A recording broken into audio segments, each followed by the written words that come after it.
বাংলায় মঙ্গলবার থেকে শুরু হতে চলেছে এসআইআর এর কাজ। তার আগে সামনে এলো চমকপ্রদ তথ্য। ইন্ডিয়ান এক্সপ্রেসের প্রতিবেদন অনুযায়ী বিহারের সঙ্গে পশ্চিমবঙ্গের ভোটার তালিকাতেও ভোট কুশলী প্রশান্ত কিশোরের নাম রয়েছে। এই তথ্য সামনে আসার পরেই জনসুরাজ পার্টির প্রতিষ্ঠাতাকে নিয়ে শুরু হয়ে শোরগোল। 2021 সালের বিধানসভা নির্বাচনের সময় তৃণমূল কংগ্রেসের ভোট কুশলী হিসেবে কাজ করেছেন প্রশান্ত কিশোর। সেই সময় দীর্ঘদিন বাংলায় ছিলেন তিনি।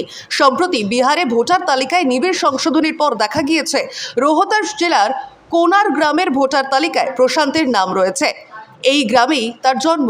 এই গ্রাম বর্তমানে সাসারাম সংসদীয় নির্বাচনীয় এলাকার কারগাহার বিধানসভা কেন্দ্রের অন্তর্গত। সেখানে তার ভোট কেন্দ্র হল কোনারের মধ্য বিদ্যালয়। ইন্ডিয়ান এক্সপ্রেস জানিয়েছে, এই বিষয়ে পিকের সঙ্গে যোগাযোগ করার চেষ্টা করা হয়, কিন্তু তার কোনো প্রতিক্রিয়া মেলেনি। মেসেজেরও জবাব দেননি তিনি। তবে তার দলের এক সদস্য জানিয়েছে, প্রশান্ত বাংলায় নির্বাচন শেষ হওয়ার পরে বিহারে ভোটার হিসেবে নাম নথিভুক্ত করেছেন এবং তার বাংলায় ভোটার কার্ড বাতিলের জন্য আবেদন করেছেন। সেই আবেদনের বর্তমান অবস্থা অস্পষ্ট। বিহারের সিইও বিনোদ সিং গুঞ্জিয়ালও এই বিষয়ে কোনো মন্তব্য করেননি।